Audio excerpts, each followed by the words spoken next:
Mga idol, ito po mga idol, nakahukay po ako ng ginto. Ginto po handle niya mga lodi, mga kapawpaw. Isa pong pantagtad to eh. Napantagtad ng karne na hukay po namin kanina. Mabigat-bigat na rin po ang pagkaginto na handle nito po mga idol. May benta kay Boss Toyo. May tatak pa po eh. Ang ganda po eh. Oh. Ayan po ang tatak oh. Ayan po ang tatak niya mga idol. Baka isa na rin po sa antik, mga ano to.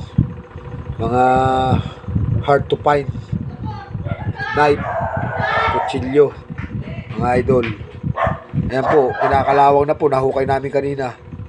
Mabigat po ang pagkaginto niya. Boss Toyo, bilhin nyo na to.